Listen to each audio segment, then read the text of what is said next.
Olá a todas e todos, sejam muito bem-vindas, muito bem-vindos à palestra Importância da Leitura em Qualquer Idade. O meu nome é Winnie e eu estou aqui a convite da professora Isane e fazendo parte desse evento sobre a residência pedagógica. Então, eu gostaria muito de agradecer essa oportunidade, dizer que para mim é uma honra poder colaborar com esses profissionais, futuros profissionais da biologia, e espero que vocês aproveitem o nosso tempo juntos, tá? Para nós nos conhecermos um pouquinho melhor.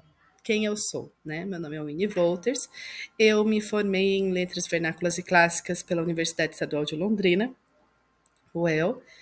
Também fiz mestrado e doutorado na área de Teoria Literária na Universidade Estadual Paulista Júlio de Mesquita Filho, Unesp. Durante o doutorado, eu fiz uma parte da minha pesquisa na Universidade Nova de Lisboa e desde 2020 trabalho na Unemate, aqui de Alta Floresta, com as disciplinas de produção de texto, leitura e redação científica para os cursos de Direito, Biologia, Agronomia e Engenharia Florestal. Atualmente eu também sou professora interina na rede pública de ensino do Mato Grosso, trabalho na escola Dom Bosco. E eu estou contando esse pouquinho sobre mim e sobre a minha trajetória profissional, porque ela me deu muito suporte para além, né, de todas as leituras que a gente faz, mas essa minha experiência em sala de aula é o que me faz estar aqui hoje.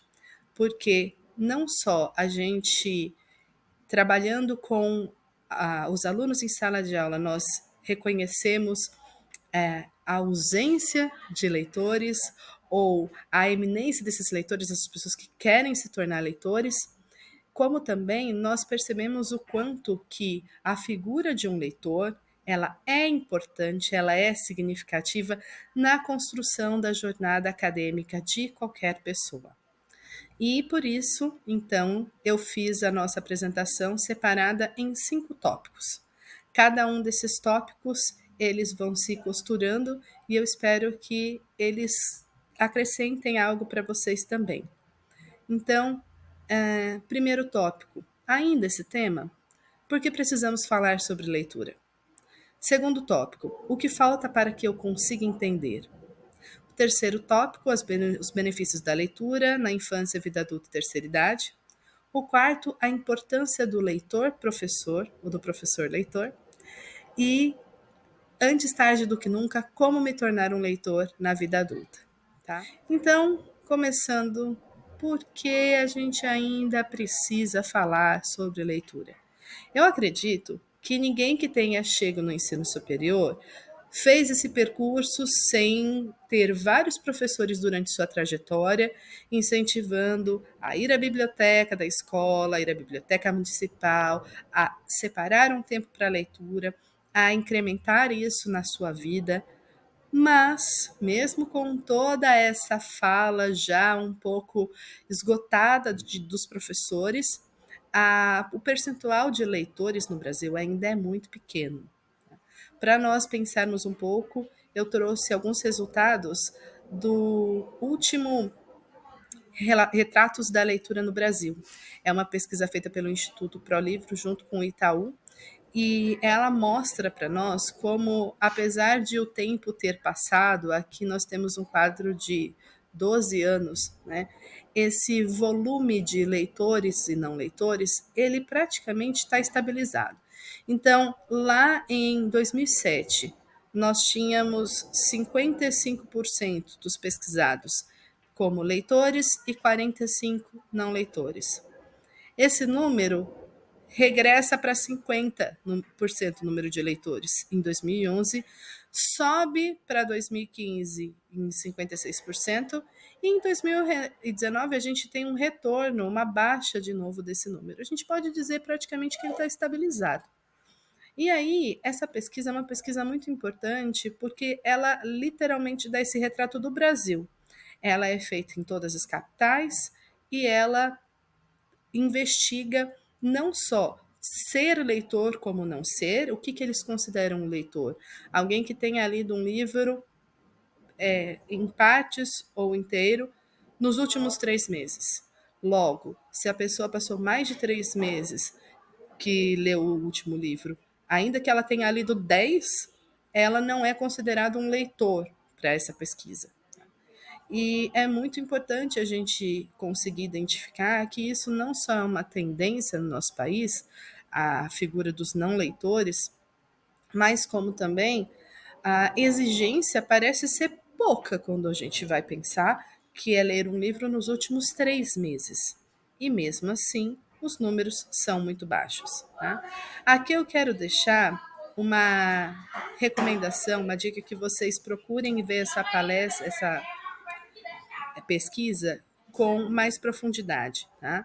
Eu espero que vocês entrem, tem aqui as indicações da pesquisa, para a gente também conhecer um pouquinho mais do que se considera leitores, porque outro detalhe muito importante é que quando nós vamos ver no Brasil a maioria dos livros lidos, a maior parte dos leitores tem como livro principal ou único livro a Bíblia, o que não é um problema se a gente for pensar de ser um livro de cabeceira. O problema é ele ser o único livro.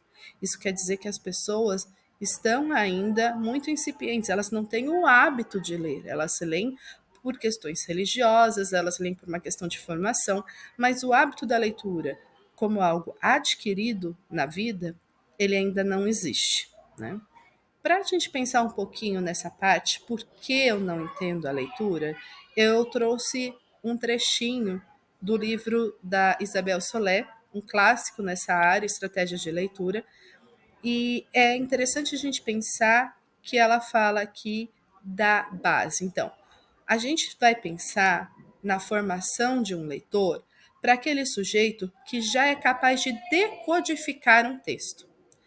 Então, quando eu estou lá na faculdade trabalhando esse tema com os meus alunos, eu levo um artigo e pergunto: vocês imaginam que alguém que já aprendeu a ler é capaz de ler esse texto? A resposta geralmente é não, mas a capacidade de ler essa pessoa tem. O que uma pessoa recém-alfabetizada provavelmente não vai ter? É a capacidade de compreender esse texto, de dar significado ao que está lendo. Porque senão, de fato, é apenas uma tarefa mecânica. E para isso, é legal a gente pensar que decodificar é a base para fazer o processo da leitura, mas temos 3 pontos essenciais que devem ser ali pensados para que a leitura seja efetiva, para que ela seja compreendida. Primeiro, a clareza, a coerência do conteúdo dos textos, familiaridade ao conhecimento com a estrutura e do nível aceitável do léxico desse texto. Então, quando nós nos deparamos com textos cujo léxico, cujo vocabulário é muito distinto daquele que nós estamos acostumados, isso vai gerar um estranhamento e a nossa capacidade cognitiva vai gastar toda a energia dela voltada para entender esse novo vocabulário. Logo, você não vai compreender o texto em seu aspecto global. Outro detalhe que a gente pode dizer muito que causa estranheza nos jovens leitores é que quando eles vão ler os clássicos da literatura na escola, são livros antigos e muitas vezes a estrutura do texto ou o vocabulário ou as referências são muito distintas daquela dos jovens leitores. E isso, de fato, causa uma dificuldade inicial que pode afastar o leitor, pode dificultar a sua compreensão do texto, tá? O segundo ponto, que tem uma relação com esse, é o grau do conhecimento prévio que o leitor tenha acerca do assunto. Então, aqui é muito comum eu ver alunos que estão iniciando os estudos na área do direito, por exemplo, deles terem uma certa dificuldade com o global da situação em que as propostas trazidas nos textos são colocadas. E, de fato, muitas vezes o universo jurídico é distante da realidade desse sujeito leitor. E isso, ele ainda não criou esse know-how, ele não tem essa experiência, essa vivência, o conhecimento de mundo prévio para dar sentido ao texto. Logo, ele vai enfrentar dificuldades na hora de compreender esse texto também. Tá?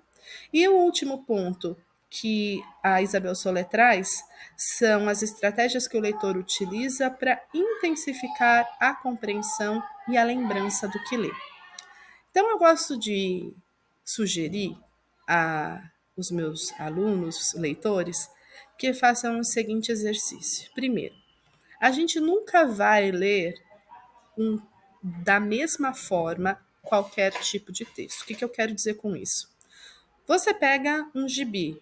Um gibi é uma leitura que você faz num momento tranquilo, prazeroso, em geral, para divertimento.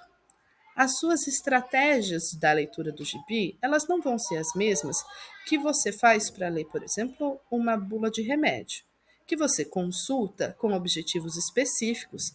É um texto que vai ter um vocabulário diferente e por mais que a leitura também inserida no seu dia a dia seja para uma questão prática, você não vai ler provavelmente com a descontração que você vai ler o gibi.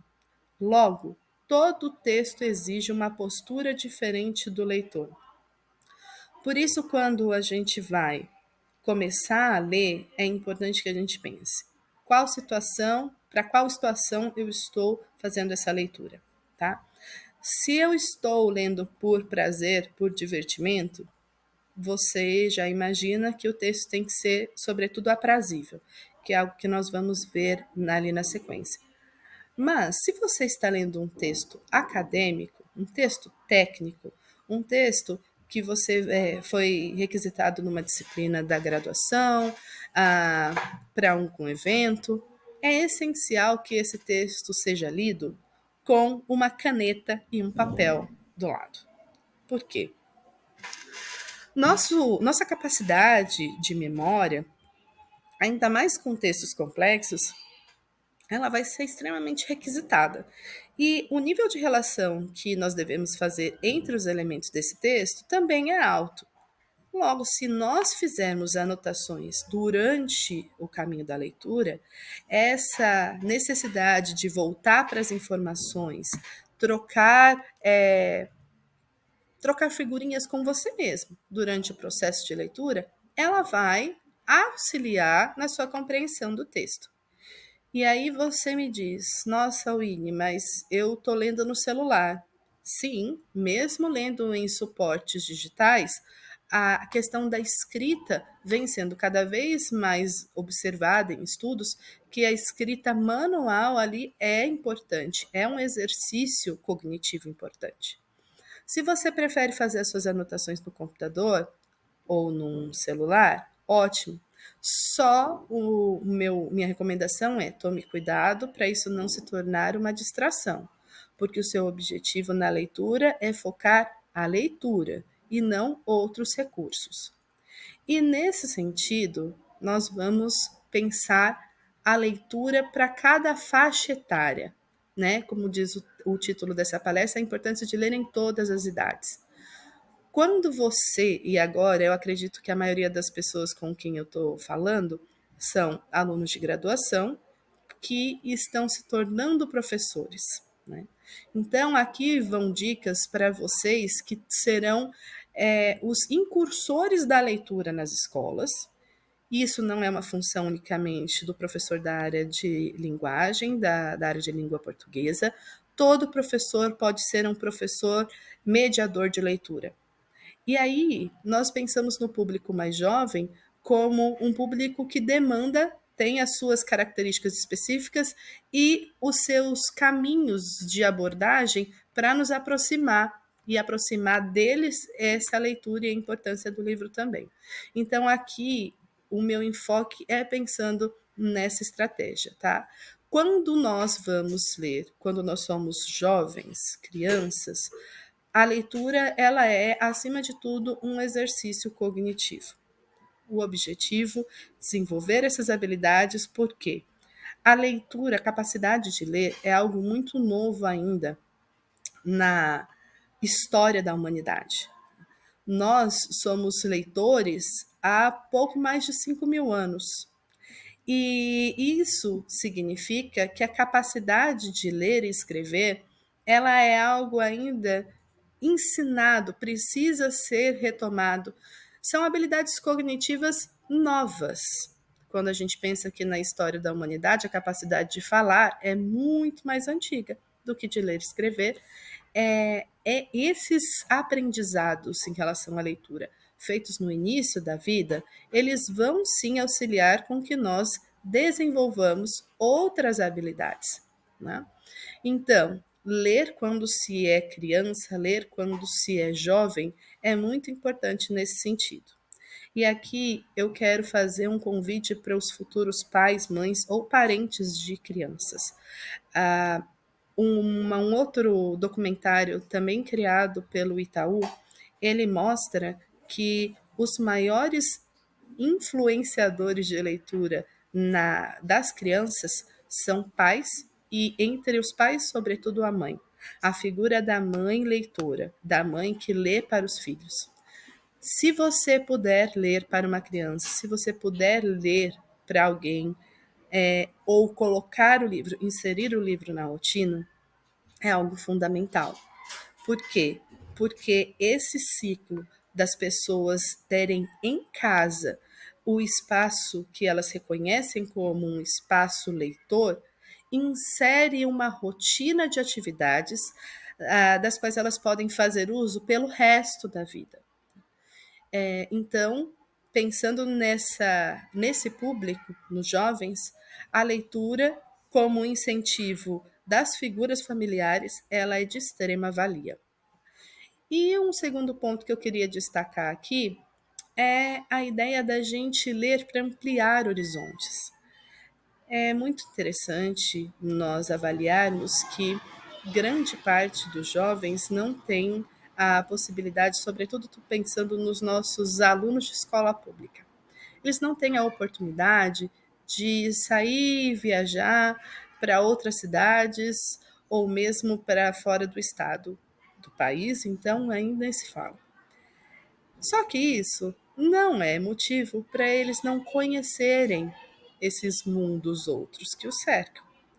E conhecer esses outros universos por meio da leitura é um caminho extremamente confortável, instigante, justamente porque essa questão da descoberta do novo, da curiosidade em relação ao diferente, ela é um ponto que pode estimular, inclusive, aos jovens a investigarem outros suportes, outros livros, outros autores, justamente pelo ponto do novo. Então, vejam como nós podemos usar a leitura como uma ferramenta de viagem, a ideia de nós viajarmos pelo livro, conhecer outros povos, conhecer outros espaços.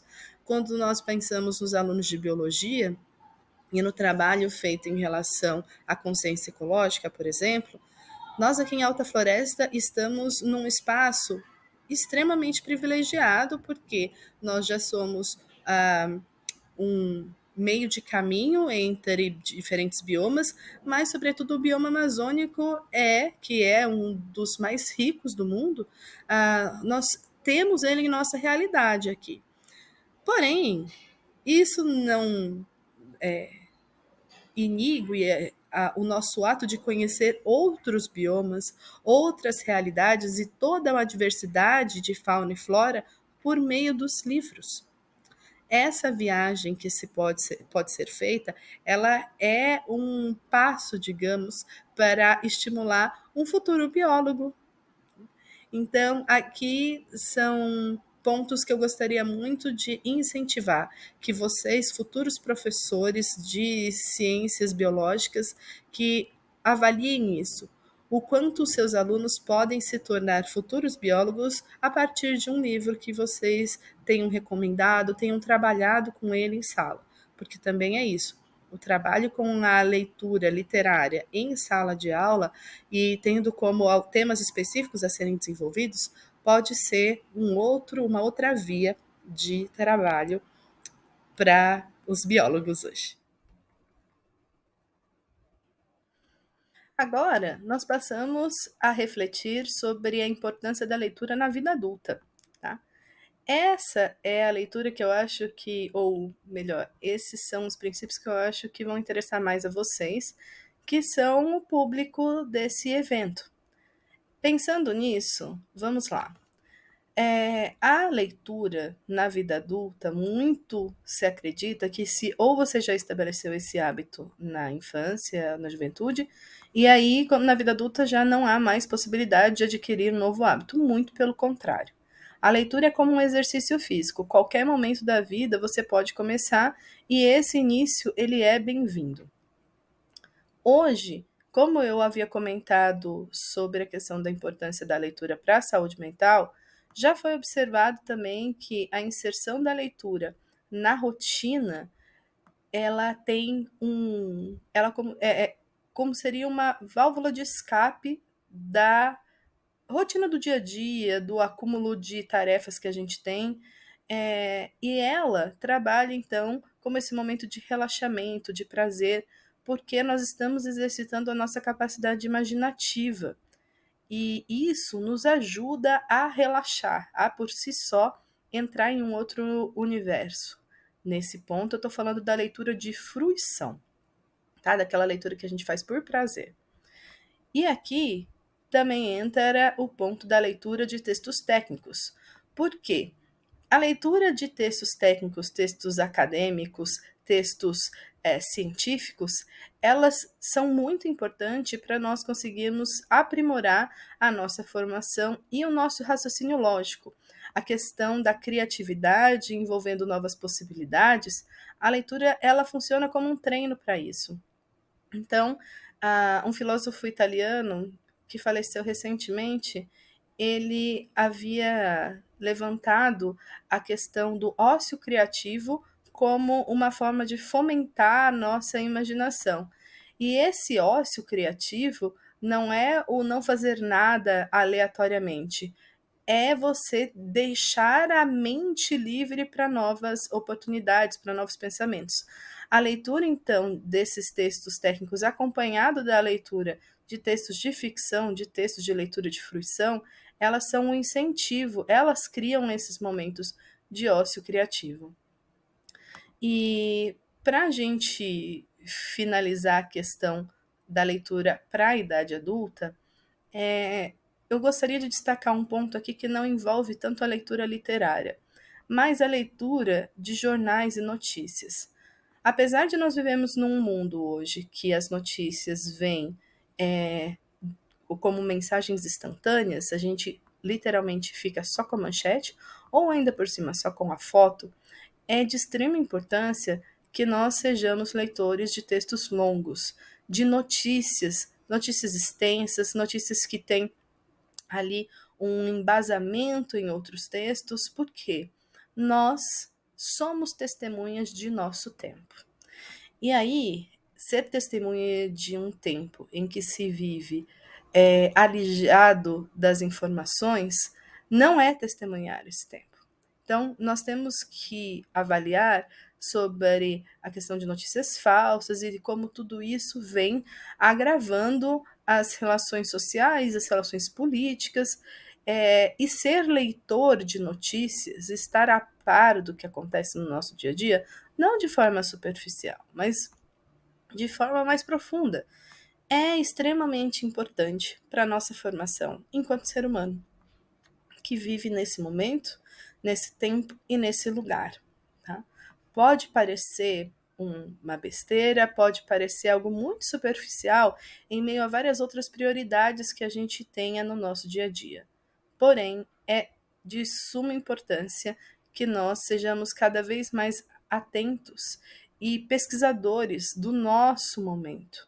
Várias vozes, vários discursos ultrapassam o nosso campo, né, de atuação e nós muitas vezes acabamos só passando por eles. Ser testemunha é vivenciar, e vivenciar por meio de textos é algo também muito importante e significativo. Agora, eu vou destacar aqui a questão da leitura para a terceira idade. E aí eu vou trazer 2 pontos. Primeiro, da leitura da pessoa idosa, né?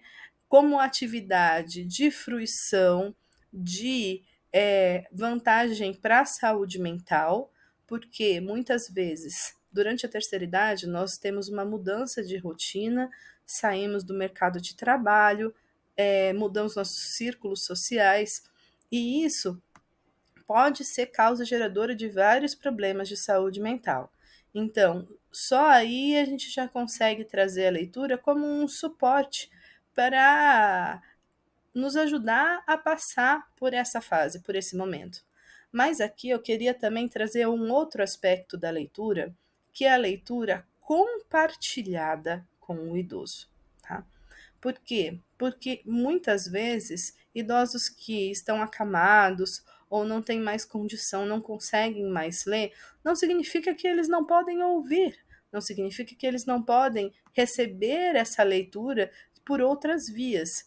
E ler para uma pessoa, da mesma forma que nós lemos para crianças, ler para adultos ou ler com adultos idosos também é uma atividade de sociabilização, de fomento dos vínculos socioafetivos. Por isso que há estudos que averiguam a questão da inserção de grupos de leitura em casas de repouso, tá? E vem se demonstrando que cada vez mais esses são lugares de trocas sociais, de fomento ali de uma melhora da qualidade de vida dessas pessoas, tá? Esse artigo ele trabalha um pouco nesse aspecto e ele destaca, gostaria de ler com vocês. Constata-se então que a leitura é benéfica à saúde mental do idoso. Staudinger e Pazupat, 2000, indicam que diversos fatores estão implicados no processo de regulação cognitivo e emocional. E aqui eles falam sobre os grupos de leituras.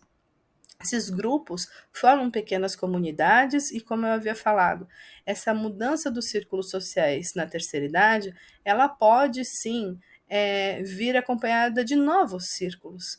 E por que não usar a literatura como esse veículo? Mas, para finalizar mesmo a parte que eu converso com esse público universitário em formação, aqui eu gostaria de chamar a atenção para um aspecto que já foi passado na minha fala, mas não tratado em sua especificidade, que é a ideia do professor leitor. Muito se fala hoje que para você formar um leitor, é preciso que, antes de tudo, você seja um leitor. E é um fato que os cursos de licenciatura são a porta de entrada para muitas pessoas que vivem em meios que não têm contato nenhum, tanto com educação quanto meio acadêmico. Então, vocês que hoje estão na faculdade podem ser a primeira geração a vivenciar essa relação com a educação, essa relação com a leitura. Por isso, é essencial que vocês assumam a figura de serem leitores, para além da formação, para além da necessidade. A vida do professor nesse quesito, ela precisa ser uma vida exemplar. Por quê? Porque como você vai incentivar, como você vai demonstrar, como você vai convencer os jovens, os seus futuros alunos, sobre a leitura, se você não é essa pessoa?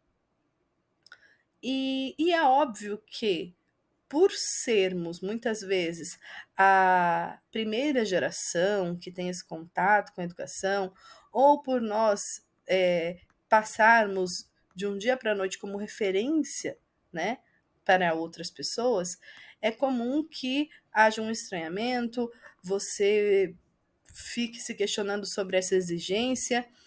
E sim, tudo é processo, mas pense com carinho, se você não tem a leitura ainda, em incluir esse momento na sua vivência, tá? O professor, ele precisa ser um leitor.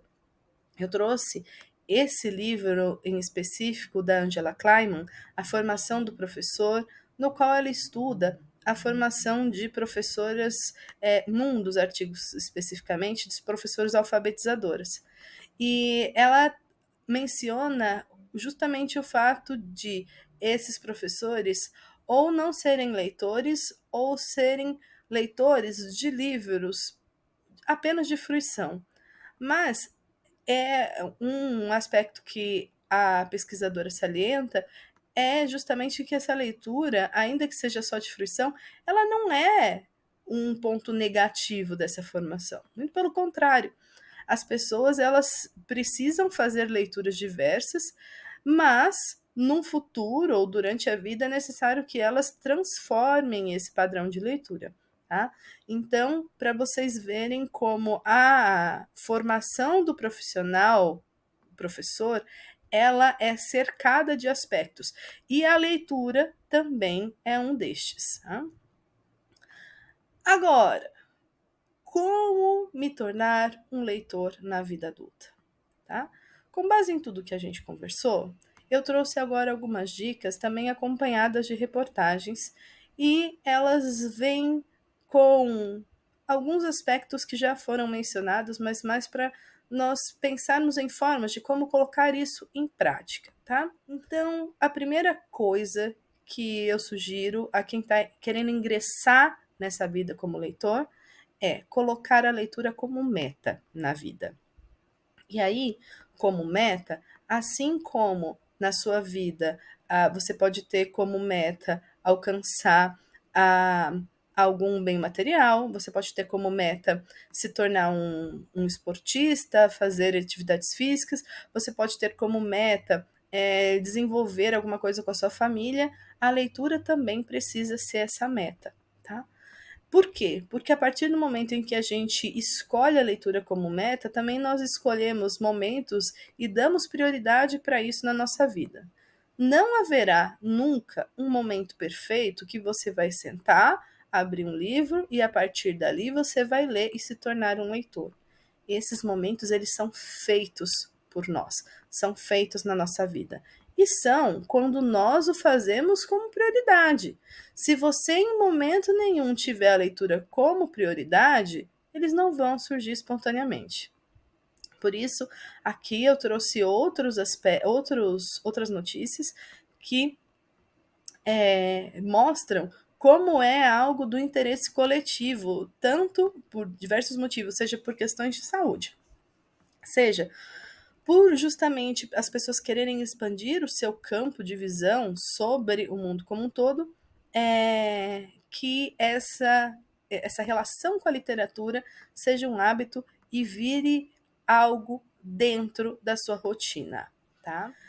Um outro ponto também que eu gostaria de trazer é o seguinte: muitas vezes nós recebemos referências, indicações de obras que são obras consideradas pelo consenso como clássicos. E dá a impressão que se você não conseguir ler e gostar desse livro, você não está lendo, você não está fazendo como deveria e você está falhando. Quando nós estamos no processo da formação do sujeito leitor, no seu momento de construir a sua vida leitora, algo que é muito importante precisa ser a relação de prazer com o que a gente está lendo, de vínculo com o que nós estamos lendo. Logo, se você está lendo uma obra como essas indicações clássicos e você não tem essa identificação, largue o livro, mas não pare de ler. Muitas pessoas abandonam obras porque, não, mas aquele livro é muito difícil, não, aquele livro me dá sono. Essas são questões que não podem, um livro em si não pode fazer com que você não seja leitor. Então, aqui eu trouxe, para além da notícia, essa obra que ela é uma obra de grande destaque do crítico francês Roland Barthes, na qual ele trata especificamente do prazer do texto, dos textos de fruição, fruir, que é essa sensação mesmo de bem-estar, do prazer estético com a obra. E Barthes fala: o prazer do texto é esse momento em que o corpo vai seguir suas próprias ideias, pois meu corpo não tem as mesmas ideias que eu. Nem sempre aquilo que é falado ou que nós sabemos que é um clássico, que é uma obra maravilhosa, vai ser a obra que eu vou me sentir apaixonado por leitura. Isso não pode ser um ponto final na minha relação como leitor. Feche esse livro e abra outro. E aqui, às vezes você pode também fechar o livro e abrir um áudio. O que eu quero dizer com isso? Cada vez mais, outras formas possíveis de leitura são popularizadas. E nos últimos anos, um mercado que vem crescendo muito no Brasil é o dos audiolivros, tá? Para além dos livros digital, que já ganharam praticamente, já tem o seu lugar reservado, sobretudo na vida acadêmica, na forma de PDF, porque são arquivos leves, arquivos que a gente consegue transmitir com facilidade e democratizam a questão do acesso ao conhecimento, tá? Então, se você é uma pessoa que usa muito celular, se sente muito confortável ao ler no celular, e você preferir ler o seu livro no celular, procure aplicativos que facilitem isso.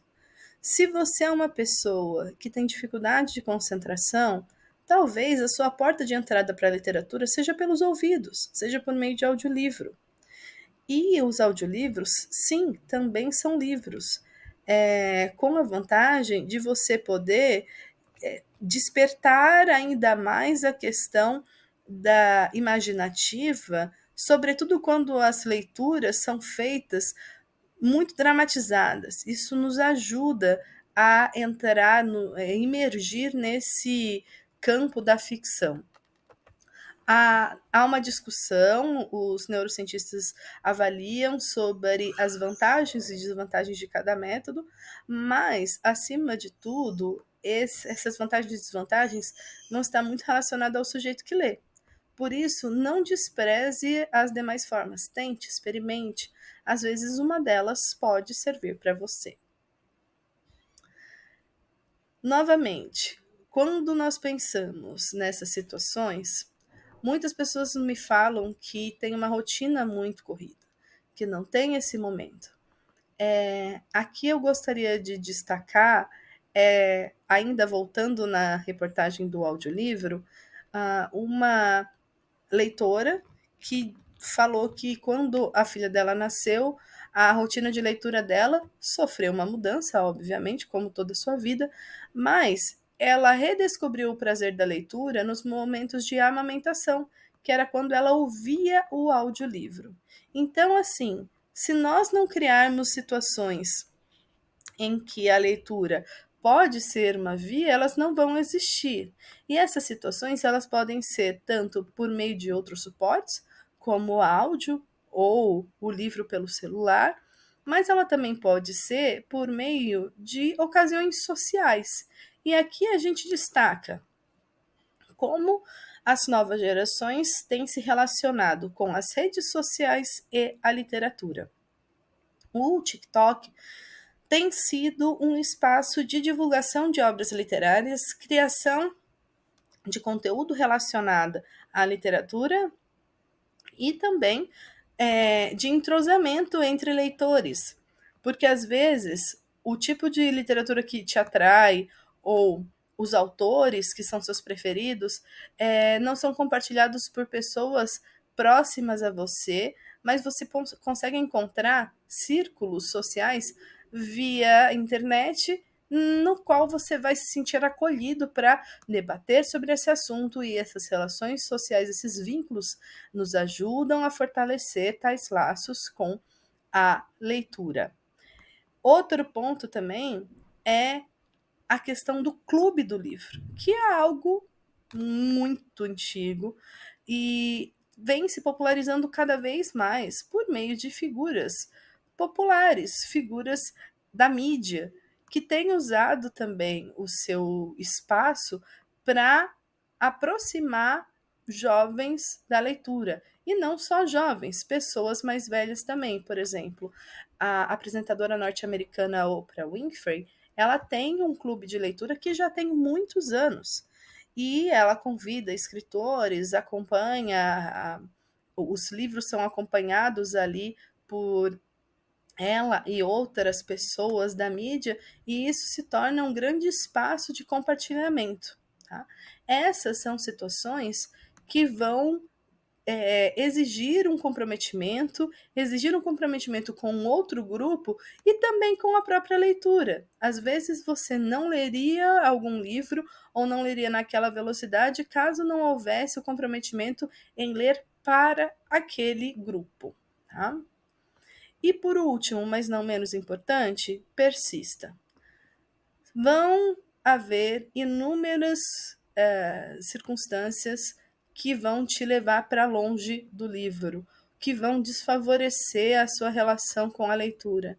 Mas isso é uma insistência, esse vínculo, esse hábito, ele é criado pela insistência.